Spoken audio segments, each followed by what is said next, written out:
ፈጣን ለሆነ የፀጉር እድገት ይህንን በሳምንት 2 ጊዜ ይጠቀሙ። ይህ ተፈጥሯዊ መፍትሄ ለብዙ የተለያዩ የፀጉር መነቃቀል ችግሮች ሊጠቅም ይችላል። ለአውቶኢሚዩን ዲዚዝ፣ የአመጋገብ እጥረት ወይም የአንድ አይነት ፈንገስ ወይም በሽታ አምጪ ተዋሲያን ከመጠን በላይ ማደግን ጨምሮ። የሽንኩርት ጁስ ይጠቀማሉ? ይህን አዘገጃጀት እንዴት በተሻለ መልኩ ማዘጋጀት እንደሚችሉ አሳዩታለሁ። ከተጠራጠሩ ተጠራጣሪ መሆን አለብዎት፣ ምክንያቱም ብዙ እውነትነት የሌላቸው ነገሮች አሉ። ሰዎች ፀጉሬ የሽንኩርት ሽታ ይኖረዋል ወይ ብለው ይጠይቃሉ። ይህን ከተጠቀሙ በኋላ ፀጉሮን 2 ጊዜ ይታጠባሉ። ስለ ሽንኩርት ምን የተለየ ነገር አለ? ሽንኩርት በሰልፈር ማዕድን የተሞላ ነው። ታዲያ ሰልፈር ከፀጉር መነቃቀል ጋር የተያያዘ አይደለም። ነገር ግን በፀጉር ውስጥ ያለውን ዋና ፕሮቲን ለመገንባት ከሚረዱ ጥሬ ዕቃ ጋር የተያያዘ ነው። ይህም ኬራቲን ይባላል። ኬራቲን በሰልፈር ላይ የተመሰረተ ነው። ኮርሴቲን ለፀጉሮ ከሚጠቅምባቸው ትልቁ ነገሮች አንዱ አውቶኢሚዩን ዲዚዝን መግታት ነው። የፀጉር መነቃቀሉ አይነት እንደ አሎፔሲያ ወይም የፀጉር መመለጥ ከሆነ ሊረዳዎት ይችላል። ከዚህ በተጨማሪ ኮርሴቲን የፀጉር ቀዳዳ እድገት ሆርሞኖችን ይጨምራል።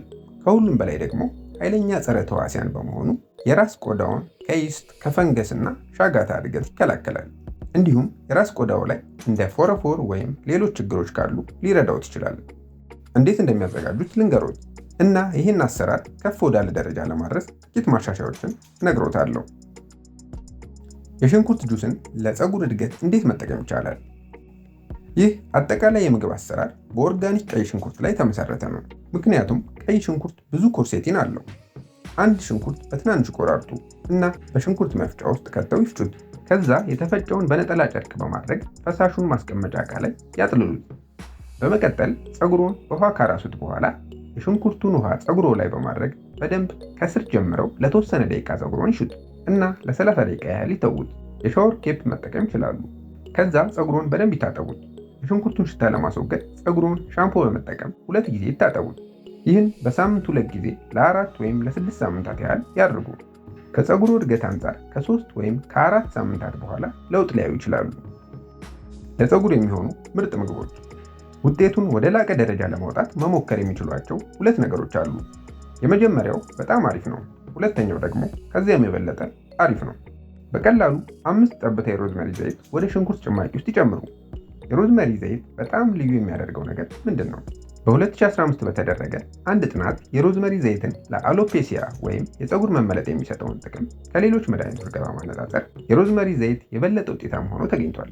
የሮዝመሪ ዘይት ጸረ ብግነትና ጸረ ኦክሲዳንት የሆኑ በርካታ የፋይቶ ንጥረ ነገሮች አሉት።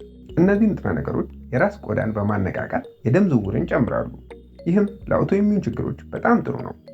ሌላው ደግሞ በቆዳ ሕክምና ጆርናል ላይ በተደረገ ጥናት ግማሹ ቡድን የሽንኩርት ጭማቂ በፀጉራቸው ላይ ሲጠቀሙ፣ ሌላኛው ግማሽ ቡድን ደግሞ ውሃን ብቻ ተጠቅመዋል። በ6 ሳምንታት ውስጥ የሽንኩርት ጭማቂን የተጠቀሙት ቡድን 86.9% ውጤት አሳይተዋል። ይህም ማለት ውሃ ብቻ ከተጠቀሙት ቡድን ጋር ሲነጻጸር የሽንኩርት ጭማቂ የተጠቀሙት ከፍተኛ የፀጉር እድገት አሳይተዋል። ውሃ ተጠቃሚዎቹ ደግሞ 13% ብቻ እድገት አሳይተዋል። አይጦች ላይ በተደረገ ሌላ ጥናት ደግሞ ኮርሴቲንን ብቻ ከሽንኩርት ላይ ለይተው በማውጣት ተጠቅመውበታል።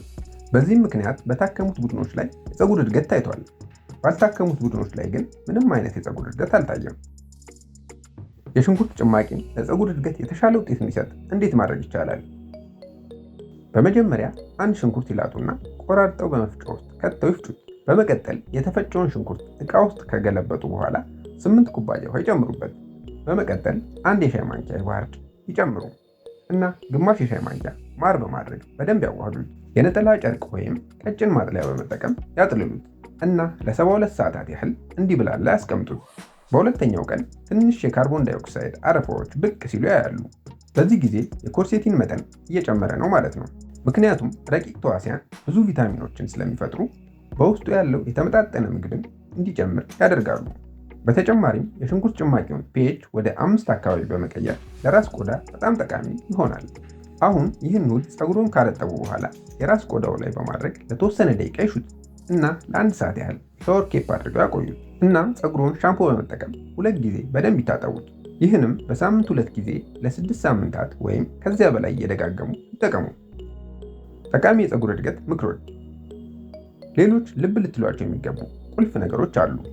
ቪታሚን ዲ በፀጉር እድገት ወይም በፀጉር መነቃቀል ዙሪያ ብዙ ጥቅሞችን ስለሚሰጥ በየቀኑ ቢያንስ 10,000 ወይም 20 ኢንተርናሽናል ዩኒት መውሰድ ወይም በቂ የፀሐይ ብርሃን ማግኘት አለብዎት። ለፀጉሩ የሚያስፈልጉትን ንጥረ ነገሮች ለመደገፍ ጤናማ የሆነ አመጋገብ መመገቦን እርግጠኛ ይሁኑ። ቪዲዮውን ጠቃሚ ሆኖ ካገኛችሁት ላይክ፣ ሼር እና ሰብስክራይብ በማድረግ ቤተሰብ ይሁኑ። ሰላም ለእናንተ ይሁን። ለተጨማሪ ሳምንታዊ የጤና ምክሮች ሰብስክራይብ ያድርጉ።